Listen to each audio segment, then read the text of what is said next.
আসসালামু আলাইকুম রহমতুল্লাহ। সেই ছোটোবেলা থেকে শুনে আসতেছি যে আমাদের বাংলাদেশ, ইন্ডিয়া, পাকিস্তান বা এশিয়া কান্ট্রিগুলো যেগুলো শ্রীলঙ্কা, বিশেষ করে আমাদের বাংলাদেশের যেটা আমরা দেখে আসতেছি, যে আমরা পড়ে আসতেছি যে বাংলাদেশ গরিব দেশের মধ্যে একটা, এবং ময়লা আবর্জনা নোংরা দেশের মধ্যে একটা দেশ। তো আসলে বাংলাদেশের মানুষটা তো নোংরা না, বাংলাদেশের মানুষও অপরিষ্কার অপরিচ্ছন্ন না। এটা হচ্ছে যে আমাদের দেশে ওই সিস্টেমটা নাই। আপনারা যারা গভর্নমেন্টের দায়িত্বে আছেন, যারা আপনারা কাউন্সিলর আছেন, যারা সিটি কর্পোরেশনের দায়িত্বে আছেন, মেয়র আছেন, তো এটা মূলত দায়িত্ব হইতেছে আপনাদের, যে প্রতিটা এলাকা, প্রতিটা ডিস্ট্রিক্ট, প্রতিটা ইউনিয়ন আপনারা পরিষ্কার পরিচ্ছন্ন রাখবেন। প্রতিটা মানুষের ঘরে ঘরে যদি আপনারা এই ময়লা ফালানোর জন্য পাত্র দিয়ে রাখেন, তাহলে কিন্তু আমাদের রাস্তাঘাটগুলো তো ময়লা হয় না। এই যে দেখেন কত ময়লা হয়ে রয়েছে। আপনারা যারা কাউন্সিলর আছেন, সিটি কর্পোরেশন থেকে নিয়ে যদি প্রতিটা ঘরে ঘরে যদি আপনারা এরকম বক্স দিয়ে দেন, অথবা ময়লা ফালানোর কোনো পাত্র দিয়ে দেন, লিটার দিয়ে দেন, তাহলে কিন্তু মানুষ ময়লাগুলাই রাস্তাঘাটে ফালাবে না, ঘরের আনাচে কানাচে ফালাবে না, রাস্তাঘাটেও ফালাবে না।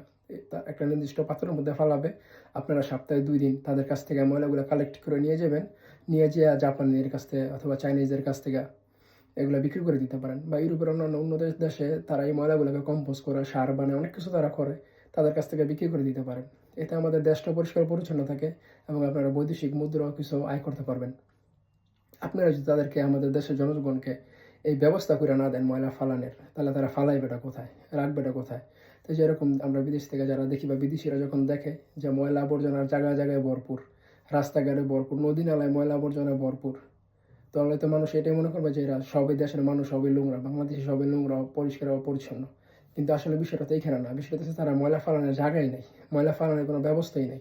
আপনারা এমন কোনো ব্যবস্থা করেই দেন নাই। বিগত 50 বছরে 60 বছরে তো এরকম ব্যবস্থা করা হয় নাই আমাদের দেশে, যে মানুষ ময়লা ফালাবে কোথায়। যাই একটা দুইটা দেখছি কোথাও কোথাও দিয়ে রাখছেন, প্রতি 5 মাইল 6 মাইল হাঁটার পরে আমি দেখছি যে একটা দুইটা ময়লা ফালানোর ওই লিটার আপনারা দিয়ে রাখছেন, বা কিছু ক্যান্টিন দিয়ে রাখছেন। তো এইগুলোর মধ্যে তো মানুষ সব জায়গায় ময়লা ফেলাইতে পারে না। সবাই তো এখানে দূরে আইসা ময়লা ফেলাইতে পারে না। আপনারা যদি প্রতিটা গলিতে গলিতে যদি এরকম লিটারের ব্যবস্থা করে দেন, এবং প্রতিটা ঘরের মধ্যে তাদেরকে বক্স দিয়ে দেন, যে বক্সের মধ্যে আপনারা ভিজা ময়লা ফালাবেন, এই বক্সের মধ্যে আপনারা শত শুকনো ময়লা ফালাবেন, এটার মধ্যে যদি কাগজ, প্লাস্টিক এগুলো ফালাবেন, প্রতি সপ্তাহে সপ্তাহে আপনারা এসে কালেক্ট করে নিয়ে যাবেন, তাহলে দেখবেন আমাদের দেশগুলো পরিষ্কার পরিচ্ছন্ন থাকবে, মানুষগুলো পরিষ্কার পরিচ্ছন্ন হিসাবে গণ্য হবে। মানুষের মৃত্যুর হারও কমবে, এবং অসুস্থ হওয়া, রোগী, হসপিটালে যাওয়া, মানুষের রোগবালাই অনেক কমবে। এই যে নানান ধরনের ভাইরাস, এই রোগ সেই রোগ, নানান ধরনের রোগ কদিন পর বাংলাদেশে দেখা দেয়। তো এই রোগগুলো আস্তে আস্তে কমে যাবে আর কি, যদি আপনারা গভর্নমেন্ট পর্যায়ে যারা আছেন, এটা আপনাদের দায়িত্ব যে এই কাজগুলো আপনারা ইনশাল্লাহ করবেন। সবাই ভালো থাকবেন। আসসালামু আলাইকুম রহমতুল্লাহ।